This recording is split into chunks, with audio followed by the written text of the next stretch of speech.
Hello po sa inyong lahat mga ka-crypto. Ako po si Pinoy Crypto Trader at sa video na ito ay atin pong pag-uusapan ang tanong ni ka-crypto dito tungkol kay Ape. Yan, sabi niya ay ano po sa tingin nyo dito kay Ape? Sobrang bumaba na kasi. Ayan, Ape po bakit sobrang bumaba? Kaya yan po ang ating pag-uusapan sa video na ito. Pero bago po tayo magpatuloy, ay nais ko lamang po munang bigyang linaw ang aking disclaimer kung saan ang nilalaman po ng video na ito ay hindi po ito isang financial advice. For education and information purposes lamang po ang layunin nito. Yan, masasabi ko na may solid pa naman po. May solid pa rin po ang foundation nitong si ApeCoin sapagkat kung i-check po natin ang kanilang X account ay tuloy-tuloy pa rin po yung kanilang development. Yan, yung kanilang mga developers ay patuloy pa rin po sa kanilang ayan, hindi nalabas na update dito. Katulad po nito, August 3. Ayan, yung nakapin po ay nung July 7. Ayan, change starts now. Meron po silang bagong ApeChain website, ApeChain Telegram, at saka ApeChain Testnet. At Curtis are live. Ayan, Apes breaks everything. Testnet Curtis Week 2. Ayan. Ang dami po nilang magagandang mga developments ngayon. August 3, this is the final post in the thread. Ito po pala, W3GP. Ayan. First activation, can't wait to run it back in Taipei. Ayan, ApeChain X Sequence Builder is live on Testnet Curtis. Kaya ayan, nakikita po natin na hindi naman po ito iniwanan ng mga developers at buhay na buhay pa rin po itong si ApeCoin. Kaya talagang masasabi kong nakakaranas lamang po talaga ng matinding pagbagsak itong si ApeCoin. Ayan. Kasi ang buong crypto market ay nakakaranas po talaga ng pagbagsak. At syempre may mga asset na talagang malaki po talaga yung impact sa kanilang presyo. Ganyan, isa na lamang po itong si ApeCoin sa mga nakakaranas ng isang matinding pagbagsak. At ang nangyari po nito ay meron po tayong tinetechnical analysis po natin itong si ApeCoin. At ito po yung previous na analysis natin dito. Ayan, meron po tayong isang pattern dito na binabantayan.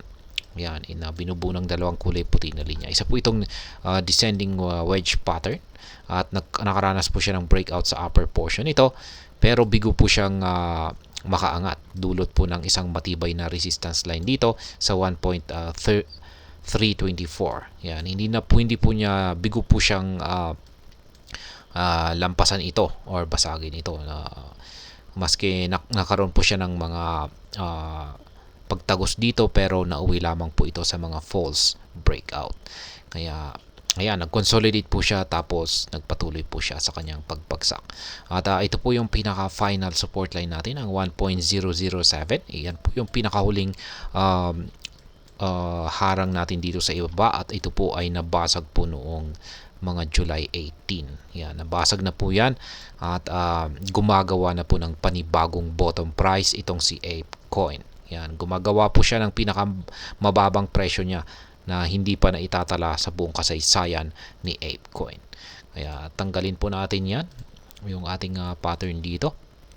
Hindi po maganda kung pag bumubuo ng isang panibagong bottom price ang isang asset. Kaya yan po ang kalagayan ngayon nitong si ApeCoin. Kaya ayan, pero maski pa paano ay yung kanyang foundation naman ay hindi naman po siya pinabayaan. Patuloy pa rin po na tinututukan ng mga developers ang project nitong si ApeCoin.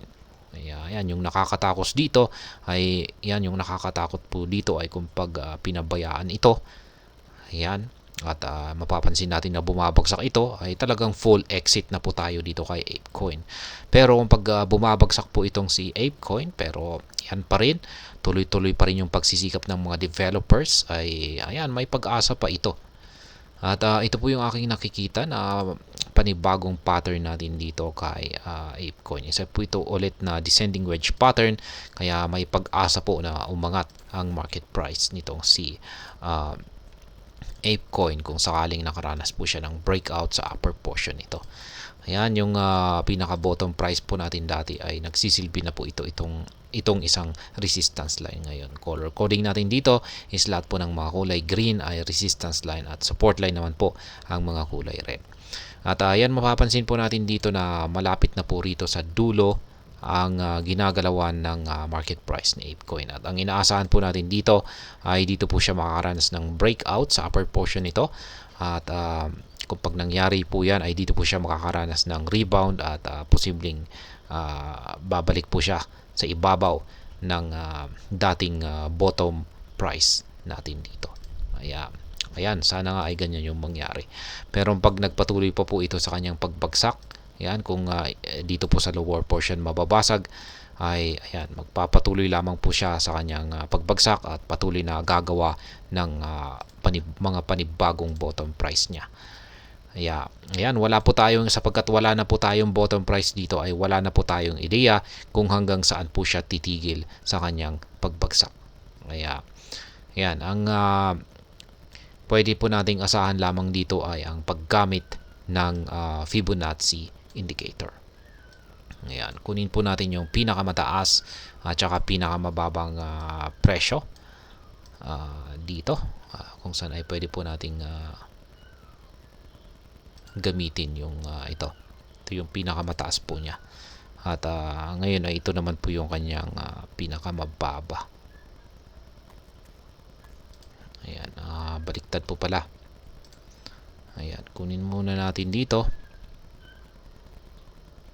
Ayan, yan po yung pwede nating gamitin. Kaya maaaring yung sunod po natin dito na support line ay dito na po. Ayan, nabasag na rin po niya yung isang support line natin dito. Ayan, kung saan ay ito na po ngayon ay isang resistance line dito po sa 1.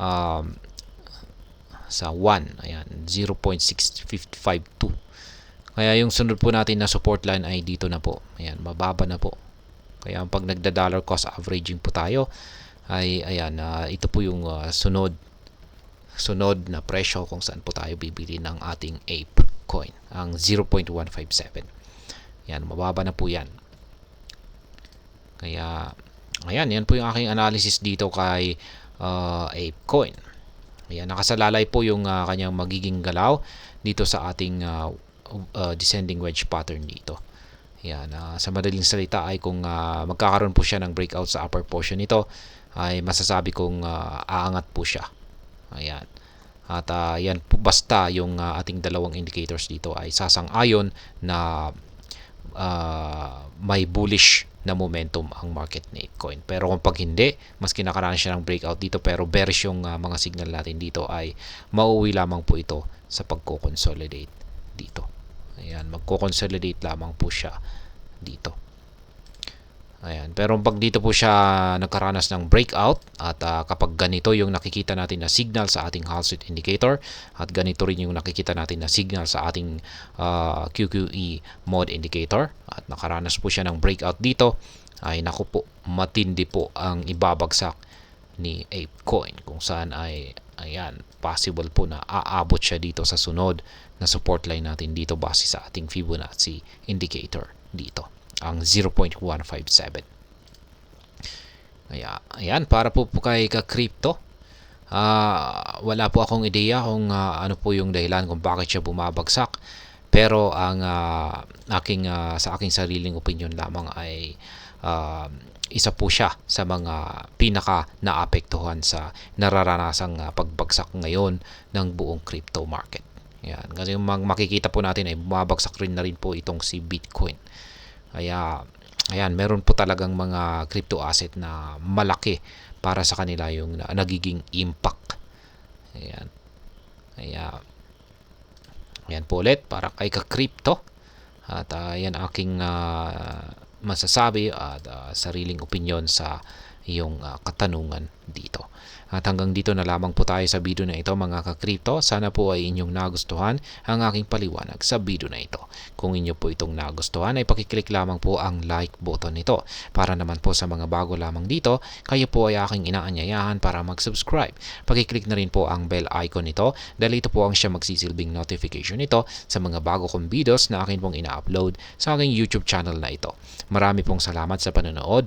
Ingat po tayo lagi at God bless po sa ating lahat.